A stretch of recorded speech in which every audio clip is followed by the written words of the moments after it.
Don't Wear That Watch.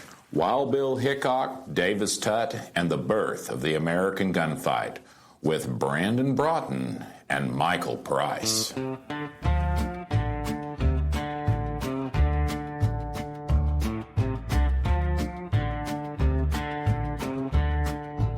Gather up the kids and the old folks. Shut down the contraptions and dim the lights. Put away your pocket-sized magic lantern shows. Close your eyes and listen. It's time to strike off on the paths less traveled, down dark trails through the hills and hollers, along the riverbanks and into the brush. Hear tales of things forgotten get told. Join me as we venture into the wild and woolly Ozarks. I'm your native guide and host, Champ Heron. Welcome back, gentle people. I'm not on the porch this afternoon, or not at my dining table. In fact, the Wild and Woolly Ozarks is out on location at the Library Center on South Campbell. So if you are on Facebook as we speak, be sure and check out the Wild and Woolly Ozarks, give us a like and a follow, and share this episode with someone who likes the Old West, gunfighters, Missouri history, and local history. Share it especially among the home folks. They'll love you more for it. Do you have a wild and woolly story, or a bit of history that's just too good to keep? Maybe it's a legend or just a bunch of plain tomfoolery. We like legends and tomfoolery. We want to hear from you. Drop us a line at wildandwoollyozarks@gmail.com or drop us a line via Messenger on Facebook. Thank you kindly, and we appreciate your support. If you think about it, the Ozarks were the Old West. Without the John Ford backdrops in Monument Valley, without the scenery and the well-dressed people, free of disease. The daylight bank robbery and the train robbery, if not invented here, were certainly perfected in Missouri after the Civil War. The country was filled with dangerous men capable of almost any depravity. If you're a fan of Westerns or stories about gunfighters, then you're all too familiar with the concept of two men dueling on a city street. From High Noon to the One-Eyed Jacks to Lonesome Dove, the concept of a man staring down death under the brim of a Stetson with nothing more than his trusted Colt's revolver has been cinematically repeated more often than can be counted. And yet, few people know that the original American gunfight occurred on the square of Springfield, Missouri, when James Butler Hickok shot Davis Tutt at an amazing distance over a woman, or a watch, or a game of cards? The story goes many different ways, and it all sounds very romantic, doesn't it? But what if we dug down a little deeper? My first understanding of the fair occurred at approximately 7 years old when I saw it reenacted live during a festival where we did such Ozarkian things as pan for gold. It was really great. I saw Hickok shoot Tutt myself and then went and waited in line to pan more gold. It was a fun day. Later, while dining at the Country Village, a sprawling 60s and 70s era restaurant outside of Marshfield, Missouri, my father purchased an orange book for me called The Gunfighters by Lee F. McCarty. McCarty was a painter. His work can be seen in magazines and True West and different books. The book was $2.49, which was a lot of money at the time, and I was enthralled by the paintings of such characters as Wyatt Earp, Doc Holliday, Billy the Kid, and of course, Wild Bill Hickok. The painting showed a man dressed in brightly colored clothes with two ivory-handled revolvers.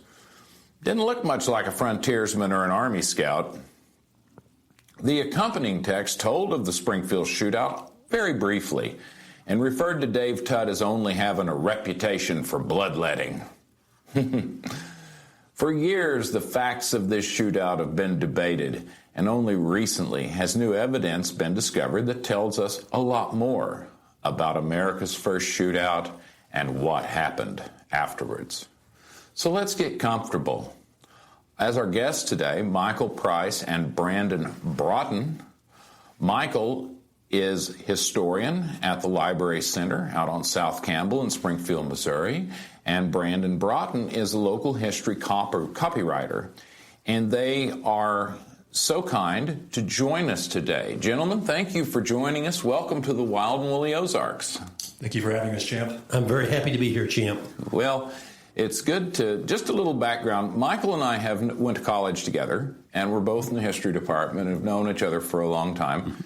And I've just met Brandon here, and I'm so excited to unpack this with these guys because I think we're in for a great episode. So why don't you go ahead and start us off on the legend of Wild Bill Hickok? Certainly. Excuse me. Well, the legend of Wild Bill Hickok is something that has been central to sort of the folkloric identity of Springfield and the Ozarks for really well over a century. Let's see here. Actually, let me begin by sort of talking about how we entered into this. Okay, that's even better. Yeah, because a lot of the facts about this shootout and the events that occurred immediately before and after it had kind of gone unquestioned for quite some time.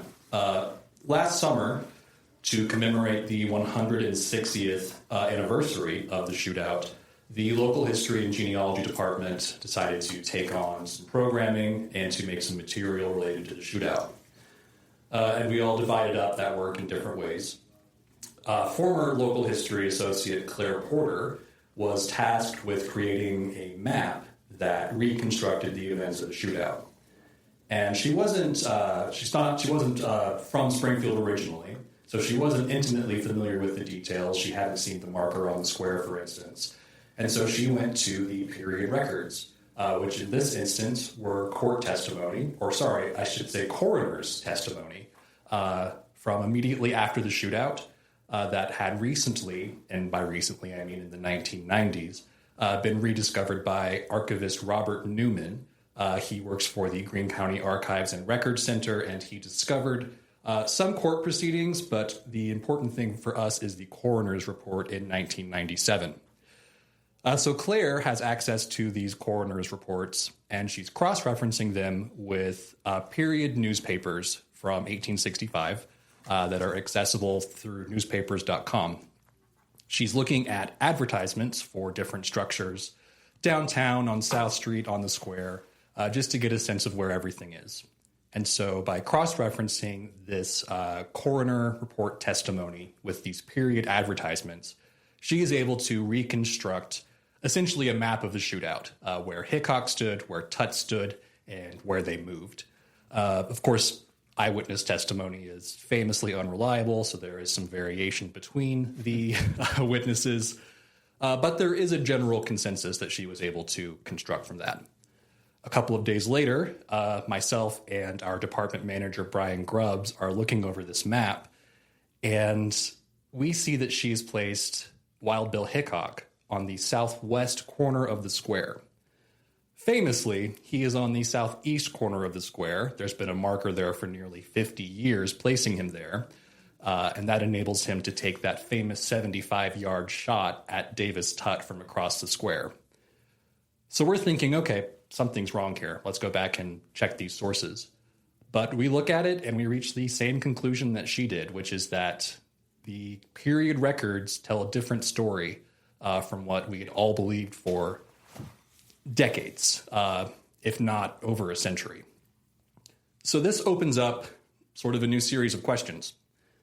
If we could have something so basic as where Wild Bill Hickok stood when he shot Davis Tutt wrong, what else about this shootout are we missing? Right. Wild Bill Hickok, of course, in the years after this shootout became a living legend, really, a national celebrity. And so much of his life, it really grew in the telling.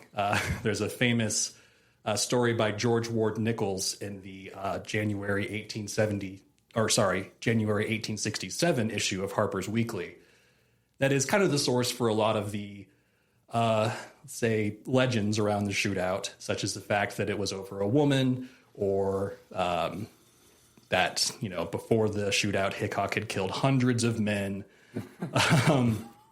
This event is so central to Springfield's identity that we really wanted to dig into it and establish what can we piece together from the period records, and what can we learn about these two men and the city of Springfield in 1865. So that's sort of our entry point into thinking about the Davis-Tutt shootout, was really just Claire Porter acting like a forensic analysis and reconstructing the crime scene. And if she hadn't have done that, then who knows how long we would have thought Hickok was on the southeast corner of the square. Well, we'll come back to the actual shootout, but yeah. I want to go into numbers on that, because here's the thing. If you ask 10 people who have not read up on this in the Ozarks, you're going to get 10 different versions of this. And so I like to slay those beasts if we can, and let's get it all as right as we know how. So we've got a problem with the story, and then, of course, it's marked, and there's different things there. Let's talk about the two main characters in this whole thing. Maybe start off and introduce us to the lesser known first. Who was Davis-Tutt? Yeah, that is a great question. So Davis-Tutt, to me, is almost the more interesting of the two. One, he is from the Ozarks, unlike Wild Bill Hickok, who was born in Homer, Illinois. I know Illinois likes to claim the Ozarks sometimes, so there's a little piece of it. They have a legitimate I do. No, that is true. They can keep the bulk of it. Right. But what's really interesting to me about Davis-Tutt is that the mythology of Hickok has really erased who he was as a person. Okay. Let me make sure I got all my years right. So the first thing... So this happens in 1865. Correct. Specifically 1865. Okay. So the shootout occurs in 1865. And I guess the question is, how did these two men end up in Springfield in the first place? Right. If we're looking at Davis, then we have to look at the political situation in Marion County, Arkansas, specifically in Yellville. This is where the Tutt family lived. Davis is one of at least a dozen children of Hansford Tutt, who was he was a slave owner. He ran a farm in Yellville, Arkansas, as well as a grocery store and saloon in town. And he also had political aspirations. He and other members of the Tutt family were vying for different political positions in Marion County throughout the 1840s and 1850s. This resulted in a long-standing feud with another powerful family, the Everetts, and this erupted into violence in 1844 when a friend of the Tutts nearly killed an Everett man at a political meeting. So over the course of 6 years, 14 men were killed in these hostilities, and it only came to an end when Hansford Tutt, that's Davis's father, was killed while walking home from his grocery store. So you're talking from like early 1840s to like 1850 when Correct. Hansford Tutt is finally killed. Yep. And to his credit, Hansford does, I guess at some point prior to his death, ask his family to not retaliate if he is killed. But nevertheless, we have to remember that Davis is being brought up in a culture of violence and retaliation. He's only 10 or 11 years old whenever his father is killed. We don't see much of him in the historical record until the Civil War. He comes of age right as the war is starting, and he joins the Confederate Army's 27th Arkansas Infantry in the winter of 1862. That's February 1862. What's interesting is that he apparently either is given some sort of discharge in the spring of 1863, or it's also possible that he deserts.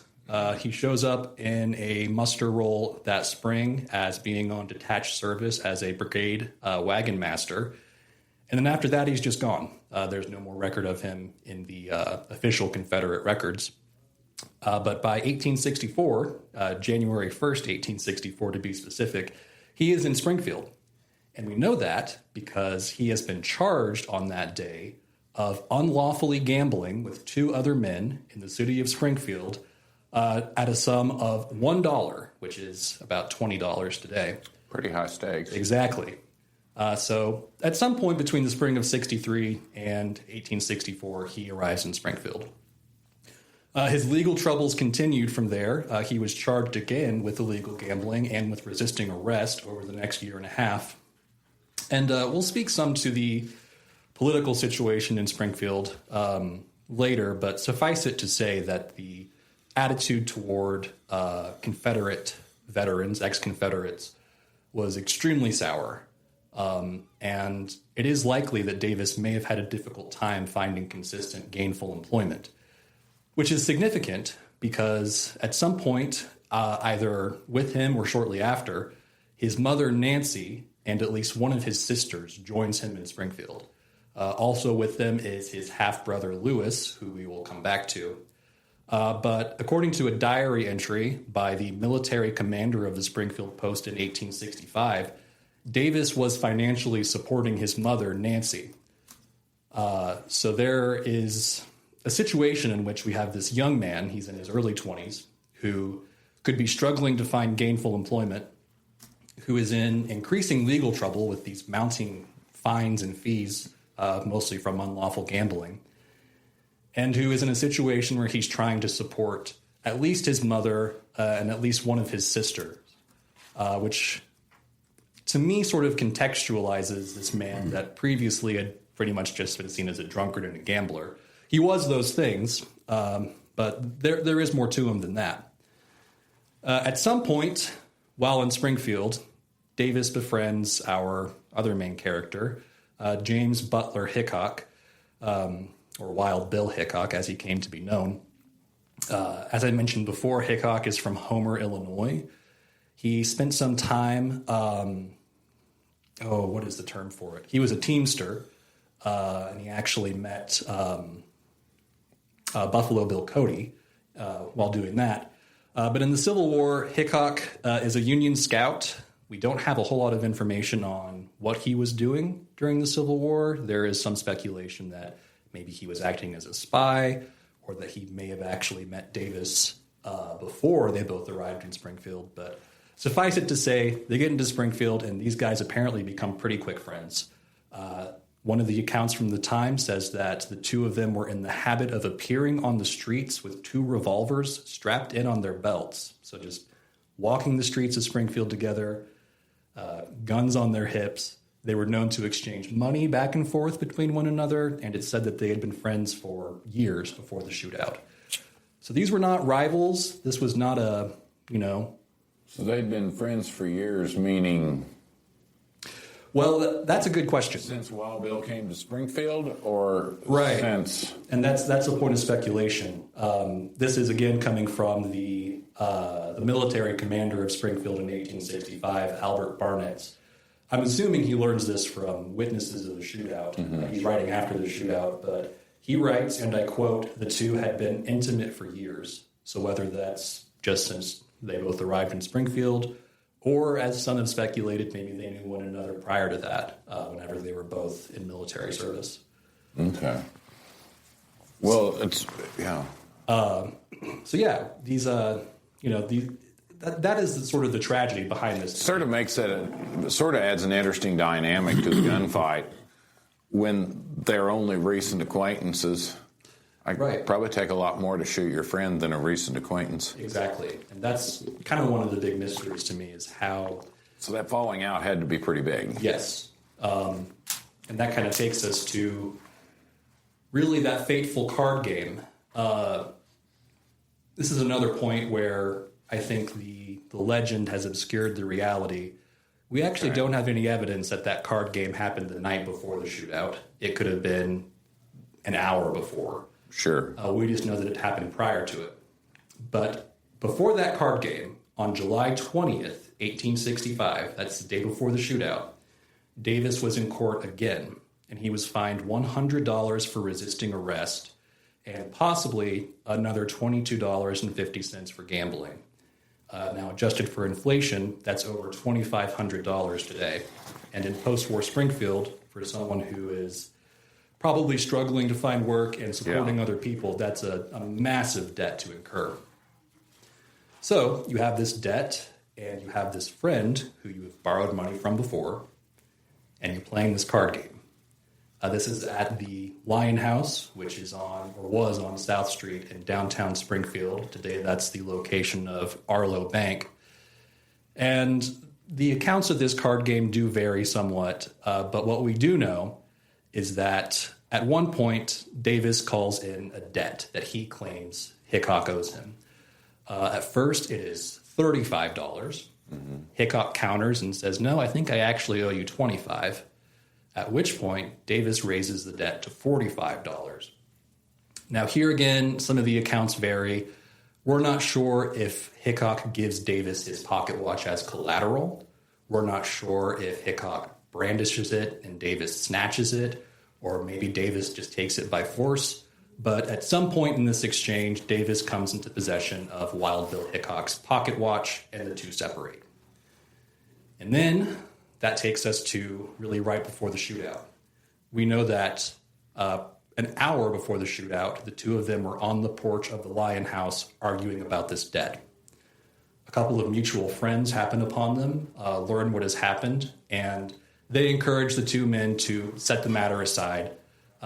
Hickok even says something to the effect of, I want no quarrel with you. You have accommodated me more than any man on earth. And it's kind of a tender moment with the quotations. So they set the matter aside and they go off to drink. What happens in the next hour is, as far as I can tell, lost to history. But by 6 p.m. on July 21st, that goodwill had evaporated. At some point, Hickok and Tutt separate. Hickok seems to go back down to the Lion House, and Tutt ends up somewhere north of the square.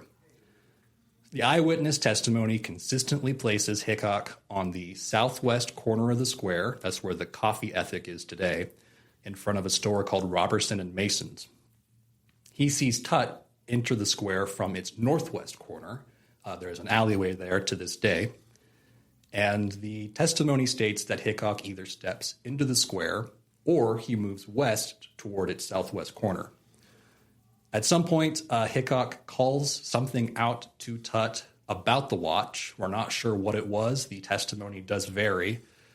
But then it seems that Tutt either draws first or they draw at the same time. There is no eyewitness testimony that says that Hickok draws his gun first and the two shoot at one another. And of course, as we all know, Davis misses, Hickok does not, and Davis Tutt stumbles onto the courthouse steps and dies within seconds or minutes. For the listener, let's unpack that square a minute, and then we're going to kind of backtrack here a little bit. But where would the courthouse be? Oh, yes, I apologize. No, it's fine. That courthouse is going to be on the northwest corner of the square. Today, that is the Hers building. Okay. Right. And so, if I understood you right, Hickok would be like in front of the old Wheeler Furniture. Not Wheeler Furniture. No, that other furniture place. The place with the downstairs escalator. Today, it would be roughly in front of the Park Central Branch Library on the square. That's right, it's the library now. And whenever we realized that, we were like, oh, people are going to think we're just putting them there to promote ourselves. I wish it were anywhere else, but that's what the surviving documents point to. Okay. Which also means that famous 75-yard shot is not going to be 75 yards. It's going to be less than 40. Most likely. It's going to be a much closer shot than had previously been believed. Okay. So I hate to disappoint any diehard Hickok fans, but that's what the records show. So let's talk about Hickok for a minute, because Hickok has a reputation of being very, very, very fast with a pistol. And so kind of unpack Hickok for us just a little here. Yeah. Because we're getting ready to go into a trial and court proceedings. So let's talk about Wild Bill Hickok a minute.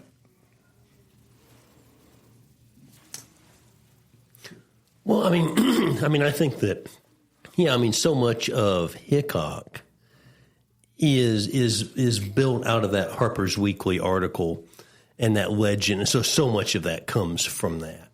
And then that is built upon in years later, as his whole career goes forward.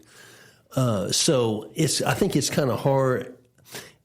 It's hard to me. It's hard to track down, what's the exact origins of this beyond that Harper's Weekly article, because that's really what gives him that fame. And it, talks about all of his activities in Kansas during, before the war, before he comes here. And then, of course, he's famous, everywhere he goes. I mean, this is a guy who ends up on Buffalo Bill Cody's Wild West show, sort of milking that fame. And he's one of those people who it seems like he needs the money at times, and so he embraces that fame and he kind of tells that story. But then he's not really a showman, so he doesn't. Right. He's in and out of that world, I feel like. But he dresses sort of flamboyantly. Right. He dresses, even if you look at the Lee McCarty painting, he's in a red frock coat with white piping on it, right. And he's wearing a brocaded vest, and he has the big pancake Buffalo right. Bill hat like Jeff Bridges wore. And, it's quite an outfit. Oh, for sure. And, like I said, I think he's one of those. He clearly has fame in his time. He's clearly known. And these stories sort of get bigger as time goes on, and he's part of that imagined West, that imagined, gunfight, the two men squaring off on the square, sure, type of a thing. And so, again, that legend just keeps building and building and building. Mike, what's his war record? What we know about Tutt being in the Confederate Army, right? What is Hickok's war record? So Hickok was he's basically a teamster. He joins the Union Army at Sedalia, and he runs routes basically between Rolla and Springfield. There is some evidence, I think inconclusive, but there is some evidence that he spends a year or so working as a spy, kind of behind Confederate lines. What would suggest that? And I'm not really sure. You see that reported, and that is brought up. Again, is there evidence that he actually did that?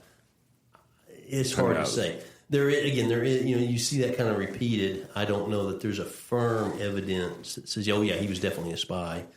What is known though is that when he comes to Springfield, he works on the police force. He's working checking liquor licenses. He is then picked by John B. Sanborn, and he's basically working again as a scout. He works for the 17th Illinois Cavalry and the 8th Missouri State Militia Cavalry. Again, working as a scout. I think that might be the origin of this idea of him, being a spy. Whether he was or not, he does seem to have a sort of independent role. He's out. Well, and Springfield was under martial law, so it's not like they had a mayor and they hired Wild Bill Hickok onto the police force. It's a completely different situation than we would be thinking of now. For sure. And so it's part of, Springfield is essentially an occupied town. Right. And so there's a lot of soldiers here, and so there's a lot of military activity. It makes sense that he is this scout because again, there's a lot of patrols coming out of Springfield. Mm-hmm. Supplies are coming down from Rolla by wagon, and so there's going to be a lot of activity. And I think there's probably the best evidence, seems to me like, for this idea that he might have been some sort of spy is that he's just scouting, that he's out in the field. Mm-hmm. It does not seem like this is a guy who was fighting in a pitched battle or something. He seems to be sort of, out there, out front, doing that sort of thing. So, what was that Springfield like from the time of surrender or early 1865? Because basically there were no large battles in Missouri after a certain point. It was all small stuff. And so what was it like throughout 1865? Well, and one of the things that we have worked throughout this whole project was, and I think we kind of, as we found out, not only have previous writers placed Hickok in the wrong place on the square, we thought that's an important part of the story because people really want to know, like, where's that spot at? That's very important. Mm-hmm. But we also wanted to look into what's the context of this. Sure. And I think in many ways, I think, as Brandon spoke about, I think we've done a really good job of sort of shedding more light on Davis Tutt. Mm-hmm. And to extend that is what's Springfield like and what was Springfield's wartime experience like, and particularly what was that wartime experience like for an ex-Confederate who was here in Springfield. And I think the way you do that is in some ways you sort of go back to the beginning with that because Springfield was really transformed by the war. Mm-hmm. There's a significant change here. The 1860 federal census reveals there's about 1,600, a little over 1,300 white residents living in Springfield. There are no exact numbers for Springfield, but there's about 1,668 enslaved persons in Greene County. And so the city is still very divided when the war comes. This is a classic example in some ways of brother against brother. These were families that knew each other. Mm-hmm. These are families that have your friends, your neighbors are on opposite sides. And so Springfield provided troops to both the North and the South. And so these would be men who knew each other, and suddenly your neighbor is on the opposite side. Yeah. I think it is very telling that it seems as though Greene County and Springfield was pretty moderate in the election of 1860, in this kind of very divisive election. Springfield, frankly, goes for the moderate candidate.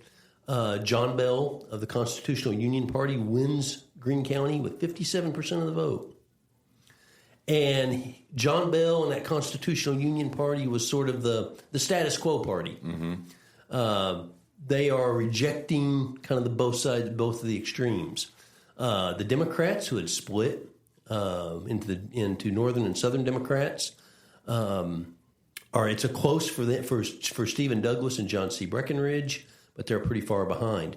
Only 21 residents voted for Abraham Lincoln in 1860. Fascinating. And what that change is going to look like is remarkable. By the time we get to 1864, and that's a result of what happens to Springfield during the war. Springfield is, of course, the scene of action. In many ways, if you were in New York City in 1861 and early 1862, you were reading about what was going on in Springfield in the headlines in the New York papers. This was in many ways the seat of the war. And there was so much attention drawn to the Ozarks and southwest Missouri. And we see, of course, the Wilson's Creek campaign. The Union Army evacuates Springfield after the battle here at Wilson's Creek. And the Union Army will then return on another campaign, which culminates in the Battle of Pea Ridge in March of 1862. But on the way, the Union Army reoccupies Springfield in February of 1862, and they remain here for the remainder of the war. There was a small skirmish in October of 1861 called Zagany's Charge, so there's fighting there. And there's also, of course, the much larger battle in January of 1863, the Battle of Springfield. Mm-hmm. And so this sort of military activity devastates Springfield. A correspondent wrote that a generation cannot repair the ruin that has been brought upon this town and the beautiful country lying around it for miles. And so you really see this devastation that is brought to Springfield. And the city is kind of, in some ways, remarkably rebuilding during the war as well. What was the population in 1860 versus like the end of the war? Because I've heard it went from like 40 people to square mile to like 3 or 5 people. Yes, that's one of the significant aspects that I honestly think further research needs to be done into this thing, because the population of Springfield must have grown significantly, partly because of an influx of refugees who are coming to Springfield. The Union Army basically turned Springfield into the primary supply depot, if you will, for Southwest Missouri. The Springfield experience during the Civil War was dominated by the fact that the railroad ended at Rolla. Right. And so all supplies come by wagon from Rolla to Springfield, and Springfield then is the hub for operations within Southwest Missouri and on farther down into Northwest Arkansas. Okay. And so as a result of this, you see a number of, a lot of Union refugees are driven out of Arkansas. Once Confederate conscription is enforced, men have to choose. You got to choose one side or the other. And many men come to Springfield, where they're organized into Union regiments here. But yeah, I think there's a large refugee population. And as we would suggest with the Tutt family, probably from both sides. And so I think all this really does see the significant change in Springfield. And most directly, I believe it's going to absolutely impact the outcome of this trial, because this wartime experience, this devastation, this loss, is really going to lead to a political upheaval in Springfield. It's going to change drastically when we get to the election of 1864. Because all of a sudden, it changes drastically. All of a sudden, it seems like the political winds have changed. Abraham Lincoln is reelected out of carries Greene County in the 1864 election with 86% of the vote. That's a fair piece from 21 That's votes. more than 21. So the Democratic challenger, George B. McClellan, loses handily here. And so that is, I think, a significant evidence of, by this time, Springfield had really, truly become a kind of a Union town, but it's a reaction to this, to all the activity that's been going on. Remember guerrilla activity in this area as well. And so this political upheaval is then going to come again in 1865 when there's another election. There's no doubt that 1864 really shows us kind of where the change is coming. But in 1865, the state of Missouri will get a new constitution. And the state there's a constitutional convention that meets in St. Louis in January of 1865. One of the very first things they do is they pass a resolution emancipating slaves. And so slavery is abolished in January of 1865. And this is essentially a convention of Unionists. Meaning, let's make out the distinction. The Emancipation Proclamation did not free slaves in the border states, which Missouri was one of. Correct. So 100%. And that did not. When were those slaves emancipated federally? Because they didn't add that until after the war. So it's the passage of the 13th Amendment and its ratification in December of 1865. So Lincoln made no other, until the amendment, Lincoln made no other effort to emancipate anybody, but Missouri went ahead and emancipated. Missouri does it in January of 1865, which is almost a full year, full calendar year before the ratification of the 13th Amendment. And that's a result, again, of essentially Unionists have now taken control. Sure. And so Unionists have now sort of split into the radical Republicans, and the more the conservative Republicans. Radical Republicans are for immediate emancipation. They tend to be very strongly anti-slavery, and they are above all else very ex-Confederate. Oh yeah. There is going to be no compromise with these former rebels. They are determined to ensure that they will live within a community of their fellow Unionists. And so voters approved this new state constitution on June the 6th, 1865. And so it does not give African Americans the right to vote, but it does open the courts to them. It gives them property rights. Mm-hmm. So it does give them a measure, I think, of status that maybe is pretty progressive.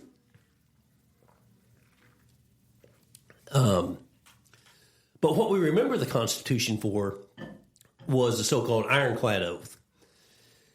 And it is named for Charles Drake, mm-hmm. one of the most prominent radical Republicans in the convention. And basically what this does is disenfranchise ex-Confederates and anybody who sympathized with the Confederate cause. Right. So if you aided and abetted the cause, if you were a soldier, you basically lose your civil and your civil rights. Well, let's unpack that laundry list, because it's a lot. You had to have a professional license mm-hmm. to preach, to be a doctor, to practice law, to I assume there's other things. You were forbidden from holding a professional license. And in the case, we've talked about this, and the listeners are familiar with it. I'm one day going to do an episode on it. They gunned down a Southern Methodist minister out near Elkland, Missouri, and there was just no way to prosecute those guys because of the situation you're exactly describing, which is the same situation or the same set of circumstances Hickok finds himself in after killing Davis Tutt. Exactly. And again, I think to that point, it's not just that these ex-Confederate soldiers or these Confederate sympathizers cannot vote. Mm-hmm. They cannot be an attorney. They cannot be a minister. It really, they can't get a license for anything, basically. They basically have no civil liberties. They have basically no civil liberties. And so this is this incredible, it's really a watershed moment in sort of kind of thinking about who do we want to have in the community after the war? Mm-hmm. I think it's really striking. Members of the grand jury of Greene County's grand jury, who were in session in 1865, the time of the shooting, issued a statement about these former rebels. And these rebels are coming home. Soldiers are coming home in the summer of 1865. And remember, Springfield provided troops to both sides. Mm-hmm. So it's a lot of Union soldiers are coming home, but it's also a lot of ex-Confederate soldiers coming home. And members of the grand jury in Greene County in 1865 issued this statement. And there are those men who have left their, they talk about these ex-Confederates coming back, and they don't want them here. And they issue this statement that those men who have left their homes in Missouri and been engaged in rebellion against the government of the United States ought not to return to the Southwest. That the loyal men cannot live in peace and harmony with those who have been engaged in the murder of their fathers and their brothers. And so that's coming from the grand jury. Yeah. So that tells you, I think, exactly that gives you good evidence of where the trial for Hickok was going to go. And you thought that, what was his name, Daniel Edmund Ruffin, the guy who killed himself the day the Confederacy lost in South Carolina, that's that type of radical. That's the exact opposite, of that type of radical. There's no coalescing. There's no kumbaya moment here. We're going to hammer them. There is intense bitterness. And one of the early Greene County history says this very thing. I mean, they absolutely say it. Well, yeah, it gets right in the county history that Hickok was acquitted because he shot a rebel. Yeah, and so that's that's the result of that. That's the result of the wartime experience and how Greene County and Springfield have changed politically from 21 votes for Lincoln to 86% by 1864. That's pretty remarkable. And then you see again this tremendous power that suddenly, at least for a brief time, Right. that the radical Republicans will enjoy. All right. Well, folks, let's take a little break here. We're going to come back and continue our conversation with Michael and Brandon and figure out the conclusion to the shootout between Wild Bill Hickok and Davis Tutt.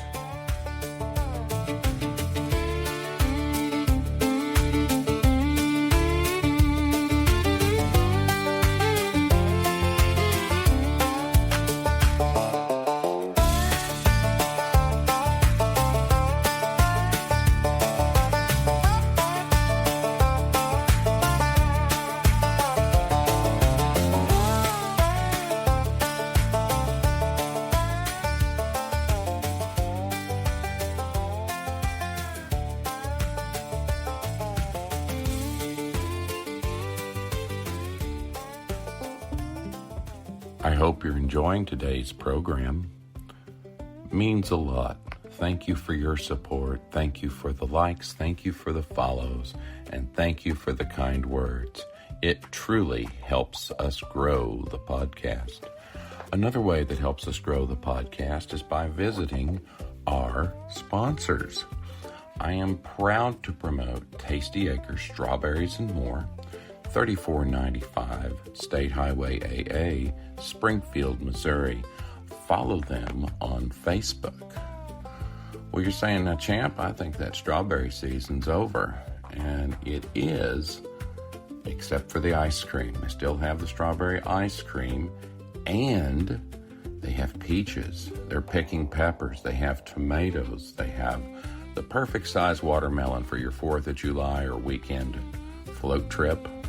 Maybe take a little watermelon with you. It's always good. And so go on out, check out Facebook, what they've got, and then go on out and see Peyton and Devin. They're doing a wonderful job. I love to see people build something. So that's Tasty Acres, Strawberries and More. Follow them on Facebook. Thank you. Many people are going to ask, what about the pistols used in the Tutt Hickok fracas? Well, I meant to talk about this, and one of the joys of having a podcast is I get to take this little time in the middle and perhaps correct something or say something different.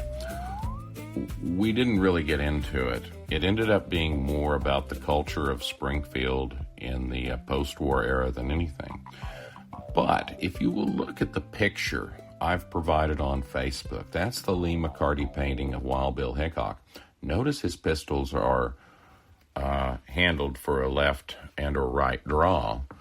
It is my understanding that Wild Bill Hickok wore his pistols with the butt out and with the flick of a wrist, not cross-drawing, not reaching across your stomach to pull the pistol like Augustus McCrae. And by the way, everybody else in Lonesome Dove, did everybody know that? Everybody wore their pistols in reverse in Lonesome Dove. At any rate, with the flick of a wrist, he would grab the butt and bring it out. Sort of like Jeff Bridges did, I think. Anyway, both men, both Tutt and Hickok, used the 1851 Navy revolver in .36 caliber. So Davis Tutt was hit and killed by a .36 caliber ball at, I think we're looking at under 40 yards or under, which is still a fantastic shot. Well, I wanted to take the opportunity to talk about that now, because it is something I intended to do, and we just didn't get there. So thank you for paying attention, and thank you for your support. Another fun way to support the podcast is by visiting Penny Pincher Discount Grocery.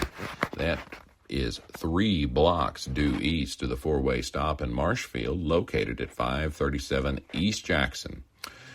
Penny Pinchers is something I'm really proud of. Purchased it in 2003, and it I have a great staff there. Sarah runs the place.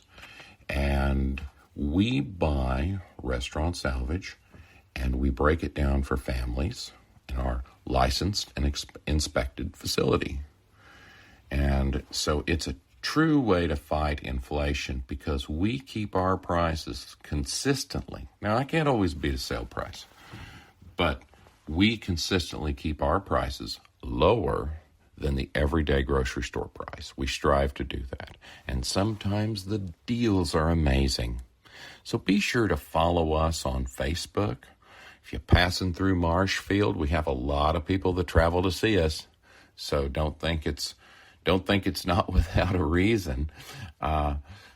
Check us out on Facebook. We've got a large following there, and that's where deals get posted. And give Penny Pinchers a try. Local family-owned grocery store. We've been there 23 years. We appreciate your business and support. Thank you. And now, folks, back to Wild Bill Hickok, Davis Tutt. Don't wear that watch. My discussion with Michael and Brandon. Thank you much.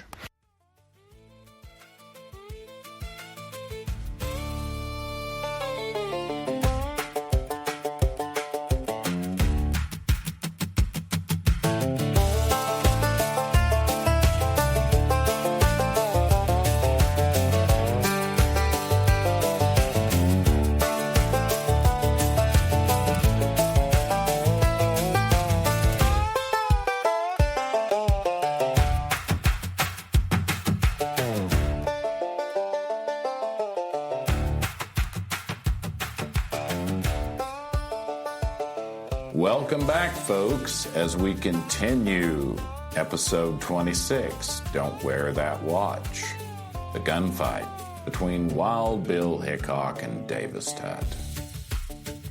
Here with Brandon and Michael at the Library Center South on Campbell in Springfield, Missouri, and we have just gone through quite a bit more about Tutt than I was aware of, and a lot about Hickok and the Springfield of the 1860s. So, fellas, Hickok shoots Tutt, and we've already talked about it's not a 75-yard shot. It's going to be somewhat closer. What happens next after that shootout? What happens to Hickok next? Well, Hickok is pretty much immediately arrested by Albert Barnett, the military commander of the Springfield Post. And Coroner J.F. Brown is put on the case. He assembles 8 witnesses pretty much immediately after the shootout.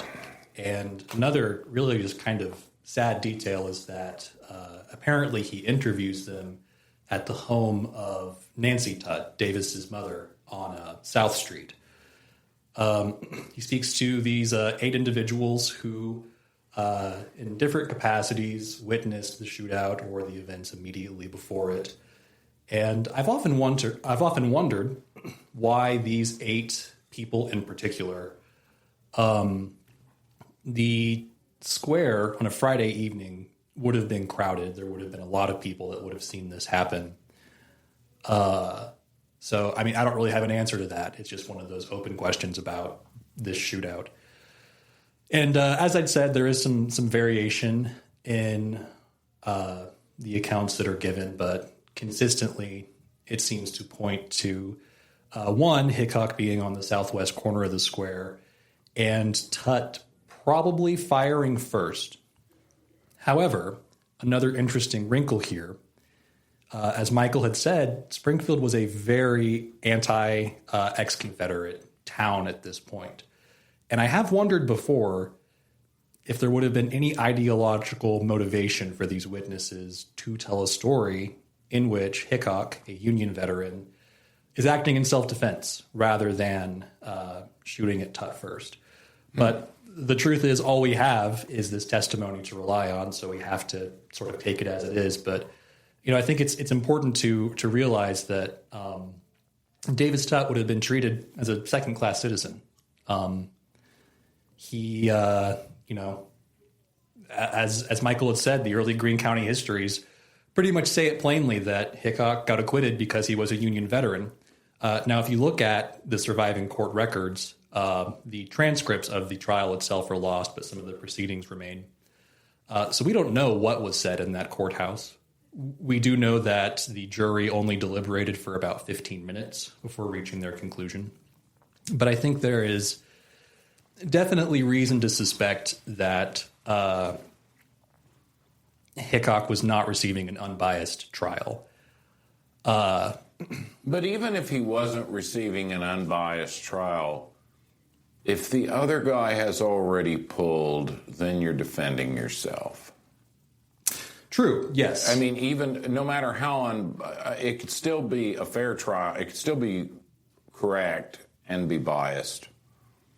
Yes, and that's why once the coroner had determined that at least the testimony agreed that Davis Tutt had drawn first, the charges were amended from murder down to manslaughter because that was the deliberation was Wild Bill Hickok acting in self-defense, and the jury did reach that conclusion. And again, the testimony does support that conclusion, but it's just interesting given the makeup of Springfield at the time, former Union, former Confederate, and even considering how predominantly Republican Springfield was in 1865, there are newspaper articles published after the shootout that are saying essentially people of Springfield trust that this trial was, a fair and unbiased process. These jurors did their best. Mm-hmm.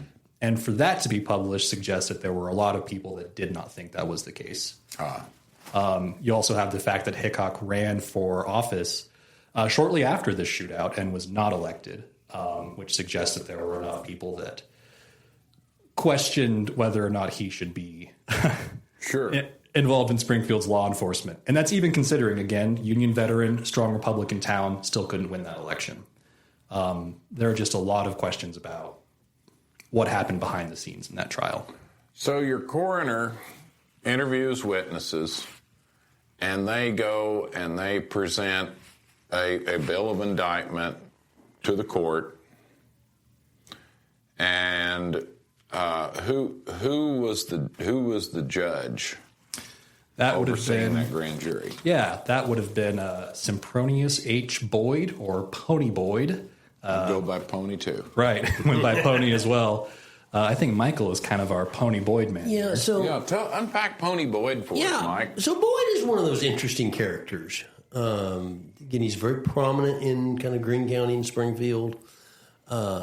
He recruits the 24th Missouri Infantry when the war breaks out in 1862. He recruits this regiment. The 24th Missouri Infantry was recruited essentially in Greene County and Springfield area. Webster County. And then some Webster County men. Yeah. So it's kind of one of the many regiments recruited within Southwest Missouri.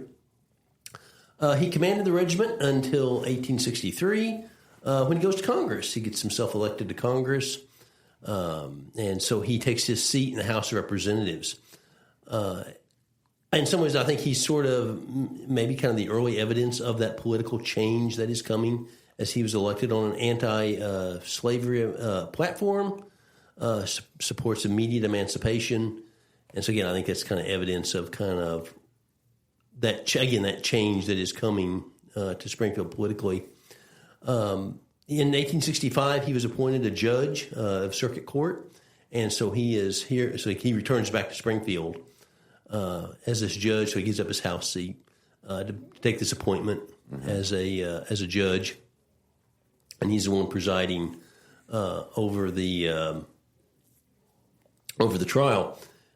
He is like the members of the grand jury. He is pretty strong about how we can live in peace with these ex-rebels. That'll be, we'd rather not, but they're going to have to. We're going to defang them. We're going to defang them. Yep, that's right. We're going to, they can. We'll never take confidence in them again. Mm-hmm. He's like he makes this impassioned speech on July the 4th, and he talks about how we can't trust them again. That they may live here and all that, but that we cannot trust them. We cannot allow them back into the government. And so again, it is that same perspective that you're seeing from the grand jury. Is Boyd and all of these men are viewing a world in which they are going to live, at least politically, and who's going to run the government are the Unionists. They are going to be the ones who are being in control, and these rebels are going to be removed from the political process. Right. And they're not going to vote, and they're not going to hold office. Yeah. That seems to be pretty well. And, it's interesting you bring up Pony Boyd, because the circuit attorney at the time was R.W. Fian, who was from Webster County, from Marshfield, kind of one of my favorites. And R.W. Fian was I think he reached a lieutenant colonel in the 24th, and then he became colonel of the 46th. He was an attorney, and then afterward he was circuit judge for, he was circuit attorney in 65 and 66, and then afterwards he was circuit judge for 20 years, basically. And so he has a pretty solid war record as well.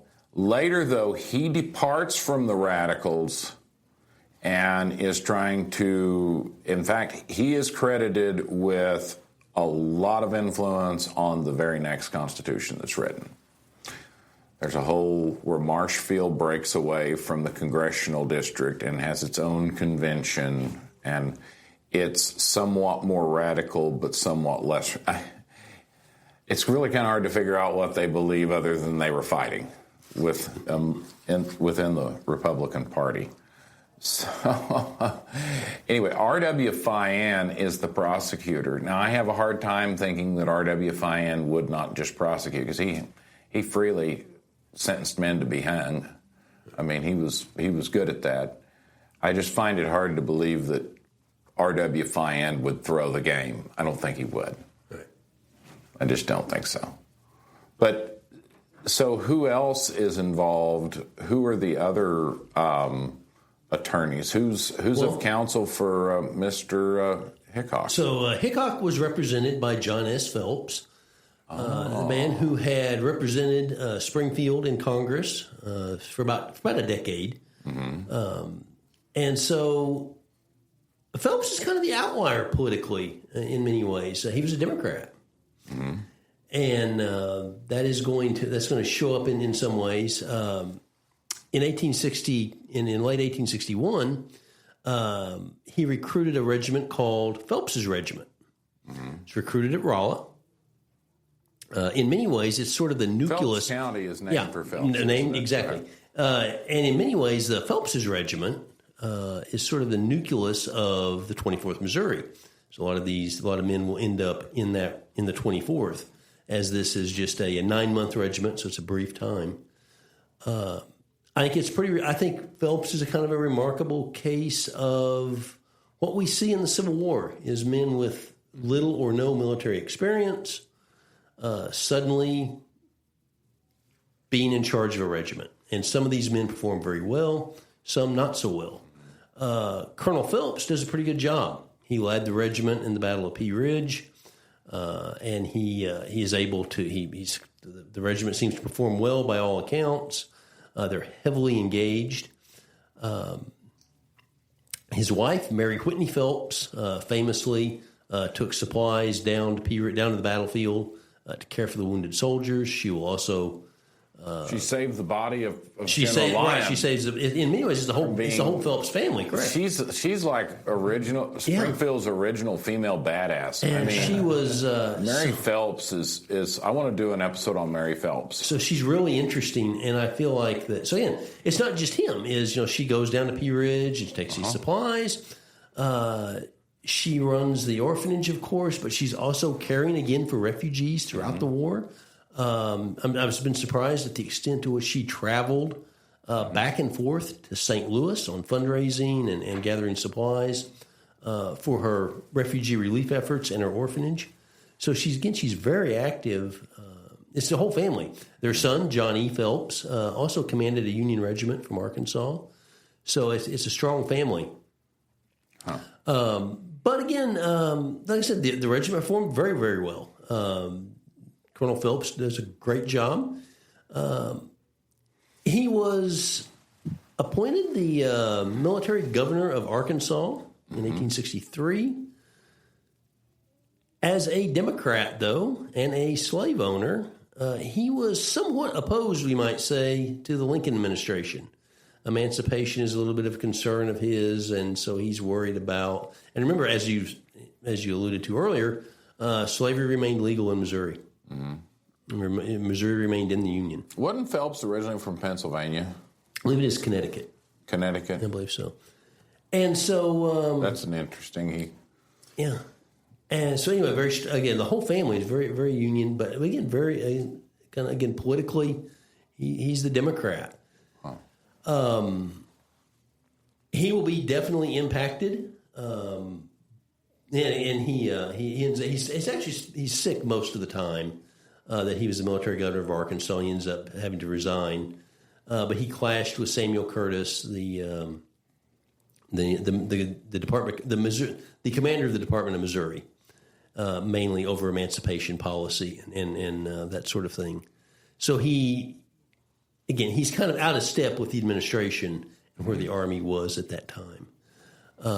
So he's the defense attorney. He's the defense attorney. Are there any other attorneys? Are there any other attorneys of counsel we know? It seems like he is the only one, and that he's the only one that represents. James Rush isn't in there anymore. No, because he's probably still okay. So Major Rush is from Webster County, and him and Fian are like two peas in a pod. And Major Rush is the adjutant in Springfield.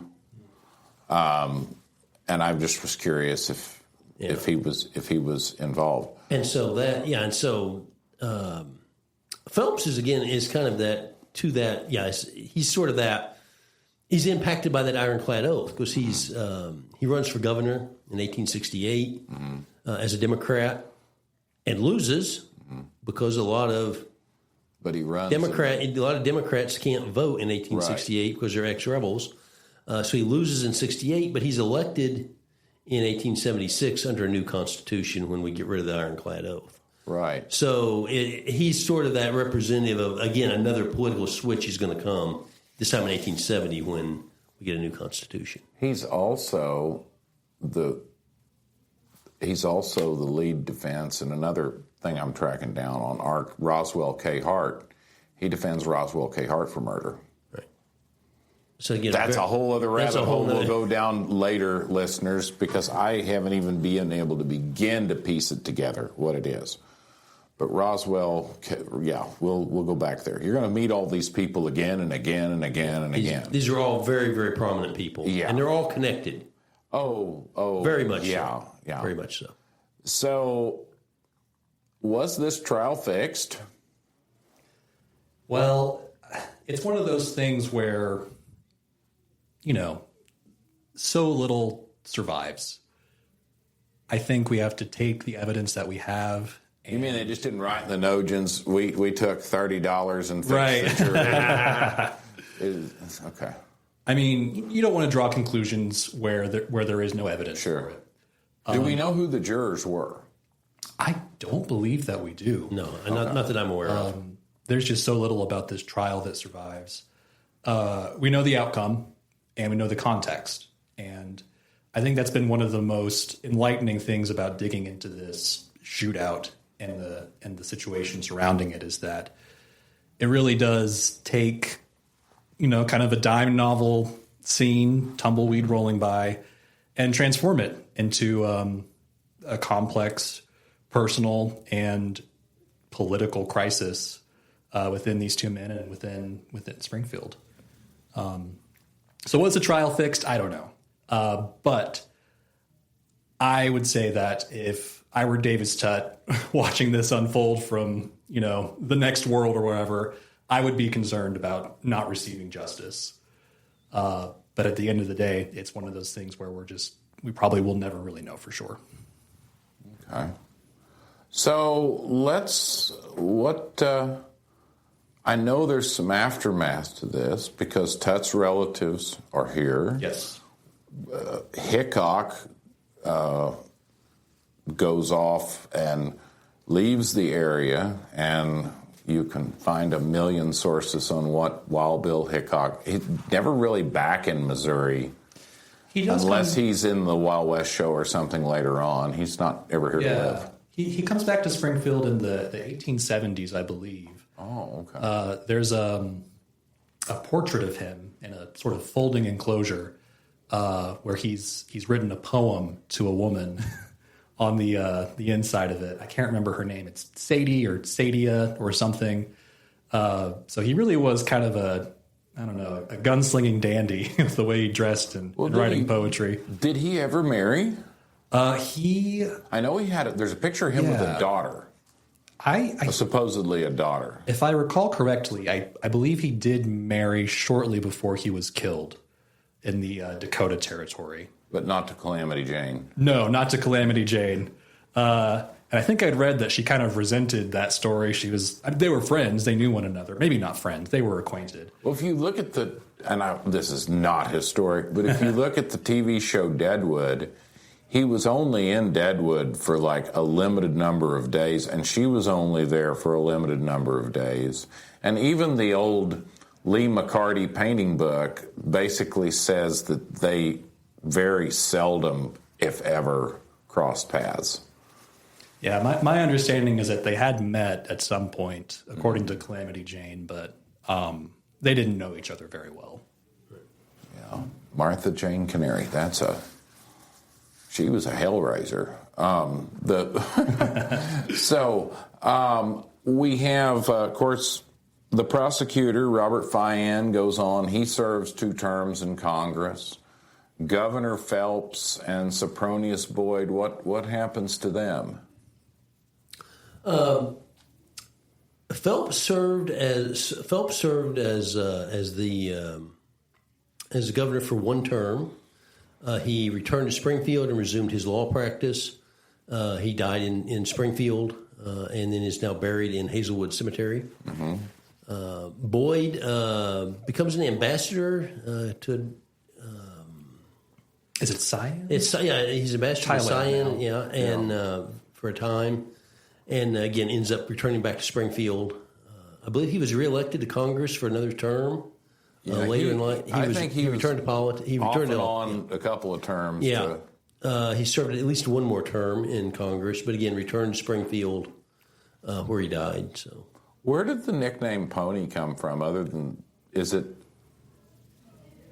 Does anybody know? I've never heard any origin, unless it's just an abbreviation somehow of Sempronius. Or that's what I'd always assumed. Maybe some childhood butchering of the name Sempronius. Yeah, that makes sense. I just was curious. It's quite a name. It is. Yeah, Sempronius H. Boyd. I'm also, while we're talking about Springfield Civil War heroes with long names, Alphabet Mac is one of my favorites. Yes. What's Alphabet Mac's full name? It's like A.B. There's like 4 first names. Right. It's the initials are JWDLF Mac. JWD. Okay, LF. So I had it wrong. Okay, so there's not an A in there. So that's JWDLF Mac. Alphabet Mac. That's impressive. Yeah. That's quite a name. Yeah. So we know that Boyd ends up staying here, and he's ministered to Siam and goes to Congress for a term or 2. And 1 looks like here, according to the... No, he serves 2, from 1863 to 65 and from 69 to 71. This is often to go do a 2-year term. Right. And then Marshfield had 1 congressman, and he was so bored he wouldn't show up. He had his name was, he was a great attorney and prosecuting attorney, but he missed more votes than anyone else in history. It's because he was homesick. He missed his wife. He was bored to tears. He couldn't do anything. He had no power. So he just hung out in Washington for 2 years. More power to him. Wow. Imagine that. Boyd operated the wagon factory from 74 to 76. Yeah. I guess we're talking about the Springfield The Springfield Wagon Company, yeah. Yeah. Well, how do we help me take this home, guys? Yeah. What happened to the Tutt family, and what happened to the mortal remains of Davis Tutt? So Davis Tutt was initially buried at the old Springfield City Cemetery, which is just a little bit, I want to say, southwest of sort of that core downtown area. It doesn't exist anymore. The city actually shut it down by ordinance because it'd fallen into disrepair, and it was kind of a grisly site. So shortly thereafter, Maple Park Cemetery is opened to meet the need of people living on that side of town.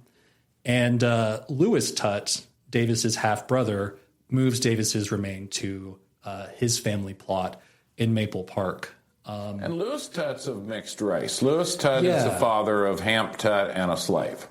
Yes, so Lewis Tutt is the son of Hansford Tutt, Davis's father, and an enslaved woman. We are not sure who that was, but according to Hansford's will, written in 1850, the family owned a woman by the name of Millie at that point. And if you go to the 1850 census, the Tutt family owned just one woman who was 19 years old, and then two mixed-race boys, a 12-year-old and a 4-year-old. And we know at that point that Lewis Tutt would have been enslaved by that family, so most likely he is that 4-year-old, and that 19-year-old may be his mother, which means that she would have given birth to him when she was 15 years old. So that's Lewis Tutt's origins. He was actually raised, though, by Nancy Tutt. He was separated from his biological mother early on. And he and Nancy Tutt, that's Davis's biological mother, they were close. It seems like they had a strong bond throughout all of Nancy's life. After Hansford died and Lewis came of age, a biography... How different were they in age? No, I'm sorry. How was he a lot younger, or would he have been... So that's a great question. Lewis's year of birth is really uncertain. His headstone says 1827.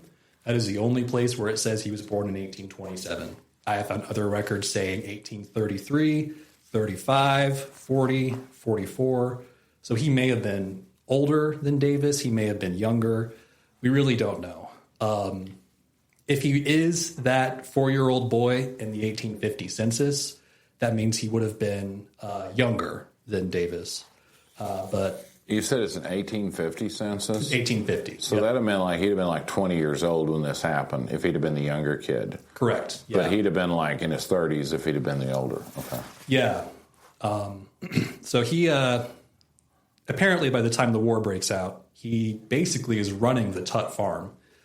Despite having no formal education, it seems like he really took to agricultural pursuits. Where was the Tutt farm? So the Tutt farm was in Yellville in Marion County. Arkansas. Yeah, we're back down in Arkansas. Okay. Sort of right between, I'd say, Harrison and, what's the other one? It's just south of Bull Shoals, more or less.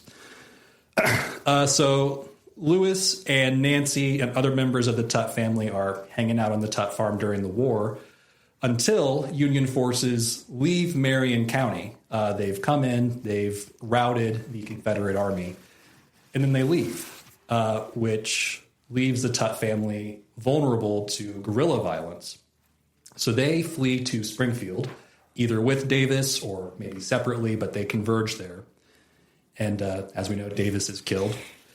And less than a month after that, Lewis marries Emma McCullough, who was a formerly enslaved... so they just got here and then he's killed? They just got there, essentially. Okay. And Davis is killed. Lewis gets married to a formerly enslaved mixed-race woman from Polk County. And at first, Lewis makes a living working for various city merchants. But by 1877, he was a business owner. He owned a cigar stand on College Street. And by 1883, he was running a grocery store on Boonville Avenue.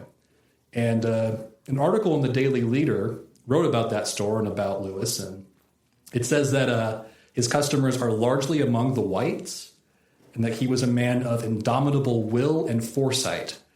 So this was a man who, despite being a black man in Springfield in the 1880s and 1890s, was building kind of a business empire. In 1890, he started working in real estate, renting and selling properties to both black and white Springfieldians. And we think that by the time he died, he was among the wealthiest people in the city. Not just wealthiest African Americans, but he was one of the wealthiest Springfieldians. Do any pictures of him survive? No pictures of him survive. That's a shame. If you look him up, one will come up, but it is not him. It is another man by the name of Tutt who worked at a Lewis campground somewhere else. Yeah. Funny thing about that, too, if you look up Davis Tutt to look at a picture of him, there's only one that comes up, and I am almost certain that it is not him. So the one that people constantly keep trying to take AI and clean up? Yeah, I am almost positive you're that's not positive him. that's not Davis Tutt? There is no line of evidence that tells us that is actually Davis Tutt. It comes from a extremely dubious collection of Western-themed photographs which have no provenance. I mean, if it is Davis Tutt, there's no proof of it. It's the thing.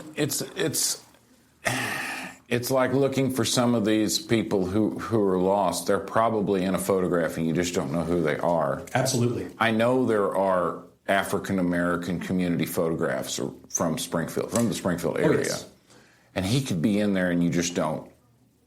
Yeah, for sure. And that touches on another aspect too. We were talking about Springfield's growth after the war. A lot of the people that were coming to the city were white Unionist refugees from Arkansas or from other towns in Springfield that were or in Missouri that were fleeing guerrilla violence. But a lot of them were also escaped or emancipated slaves. Mm-hmm. Before 1906, Springfield was about 30 to 40% African American. Mm-hmm. And of course, in 1906, there was that lynching on the square of 3 black men. And since then, proportionally, the black population of Springfield has never recovered. By just raw number, it took over a century for there to be as many black people in Springfield as there were prior to that lynching. So Lewis was operating in a community that had a very robust African-American community, but he was also a friend to white Springfieldians as well. He was very popular. He was involved in local politics. Okay. He was a radical Republican whenever they were in power, and he advocated for racial justice, universal suffrage, and a militarized Reconstruction, as most of the radical Republicans did. He was a delegate at multiple district and state Republican conventions. He was an election judge locally and a grand juror multiple times. And in 1874, he was actually appointed as Springfield's first black police officer. So that's kind of the one thing that if people know about Lewis Tutt, it's that. He's Davis Tutt's brother, and he was the first black police officer. At the same time of the shooting? This was 1874, so it was 9 years after. It was after, yeah. Okay. So what an amazing story.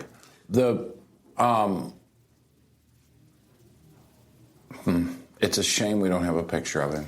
It is. It's a really interesting illustration of kind of how we remember encapsulated in these 2 brothers. If you go to Maple Park Cemetery, and this is kind of what inspired me to look more into Lewis, you have Davis's headstone, which is newer. It's this red granite. It's got an Army of Northern Virginia battle flag on it. Right, all kinds of, yeah, it's got that. Sort of torques me off as a Missourian. But directly next to it is the grave of Lewis, his wife Emma, and their son Davy. And it's this lopsided thing that's, encrusted with lichen. And, I mentioned Davy, Lewis and Emma's only son. He died in his 20s from some kind of lung disease. And one of the saddest things about this whole story to me is that of all of the graves, or of all of the epitaphs on this grave, it's just one grave, his is the most worn. And Catherine Lederer, who has written about Springfield's black history before, speculates that this is because until 1991, Davis Tutt's grave was unmarked. People knew where it was, but it didn't have a headstone. So what probably happened is that people who were interested in the Hickok-Tutt shootout went to the Tutt family plot and saw the name Davy on one side of the grave and did a rubbing of it, thinking it was Davis Tutt. And because of that, the epitaph on that grave it's now illegible. You can really only read it if you take a photograph and do some post-processing, but the words that Lewis and Emma Tutt saw fit to bury their only child under have been erased by people chasing Wild West legends. Well, that's something. It is. And it also, I think... Are any of the Tutt descendants in the area? Not in the area, no. If you're a Tutt descendant, reach out. We would love to hear from you. I know there are some in... You have a picture of Lewis Tutt. We want to see it. Yes, please. Let's just put that out there right now. I don't believe he has any living descendants, but again, he and Nancy Tutt were on good terms Nancy's entire life, so it's possible she ended up with a photograph. So were there any other Davis Tutt siblings? He had, yes. There were a lot, actually. Because I thought you said there was like 9 or 10. Yeah, Hansford Tutt had 11 legitimate children. We know that there was at least Lewis, who was fathered by Hansford with an enslaved woman. There could have been more. I mean, there was another mixed-race child on that census, but there's no indication of either of their parentage. Right. I believe at least one of Davis's sisters ended up in Springfield with Nancy and Lewis. I think there might have been another two, but this is a period in time where women are so poorly documented that I don't believe any of them stayed in Springfield for long. Yeah, you really, if you're out there and you have the Tutts in your family tree locally, be interesting to share it with the library out here because they're still piecing this thing together. And probably in 3 or 4 years we'll come out and do this again as they'll found something new. Very possible. Right. Very possible. There's a third gunman. Hickok never shot. Yeah, the guy on top of the Hearst building. Book depository. There. Yeah. So get a chance, if you get a chance. I know there are programs on this from time to time out here at the library. Do you have anything coming up regarding this, or are there other resources out there on the Hickok Tutt shooting? Well, we would certainly encourage people to examine and explore the court records that we do have. Those are available online through a library project called Community and Conflict. Yes. The Impact of the Civil War in the Ozarks. You can get to that through the local histories department's digital archive page or directly www.ozarkscivilwar.org. And so you can read the eyewitness testimony for yourself and see those court records, which were discovered by Robert Newman in 1997 down at the Greene County Archives. Yeah, and those court records consist of not the transcripts of the trial, but what do they consist of? The motions that were filed? I believe all that survives are Sempronius Boyd's instructions to the jury. Okay. And then I think bundled with that same set of documents online is the coroner's testimony. The coroner's testimony, yeah. But yeah, we've written 2 articles about the Hickok-Tutt shootout, one specifically about the shootout on the local history and genealogy blog. It's just called The Shootout on the Square. You can find it pretty easily just by Googling that. And then back in February, I wrote another piece about Davis and Lewis Tutt that goes into more depth about some of the things that I spoke about, the biographies of both of these men and how it speaks to post-war Springfield and how we remember that chapter in our history. Yeah. Well, folks, I think we're going to leave it there. I don't know anything else to add to it. I want to thank Michael and Brandon for joining us today. Brandon and Michael are probably going to be back. We've got some other things we want want to ply them with. Should you have any lead on any of this, or if you just happen to listen to this and you're a Tutt descendant, contact us. Reach out to the Wild and Woolly Ozarks at wildandwoollyozarks@gmail.com, or drop us a message on Facebook. Thank you for joining us for this wonderful discussion. If you want to find out more, check out the Library Center online and on Facebook. A simple search should show you the way to more information about the Hickok Tutt shooting. If you haven't checked out our past episodes, we have new ones coming. Recently, we just finished our second part of the origins and behind-the-scenes information of Silver Dollar City with Mark Cumming. Remember, Mark was here at episode 15, and he came back 10 later. And we still had plenty to talk about, and we probably still missed some stuff. Also, thank you for those who patiently sat through my recording with Danette House on the old language of the Ozarks.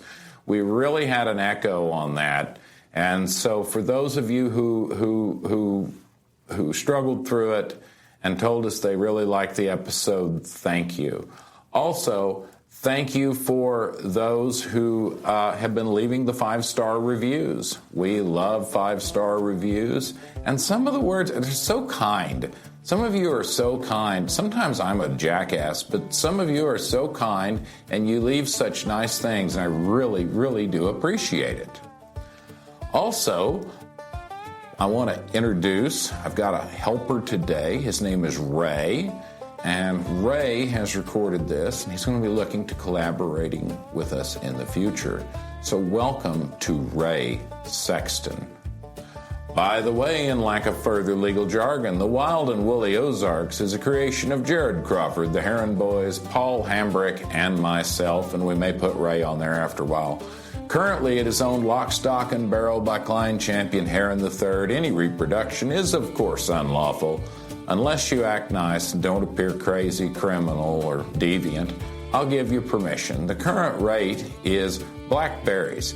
Every gallon of blackberry you pick, I let you use 1 minute of content. So please follow the rule, lest I have to call out my bald knobber minions.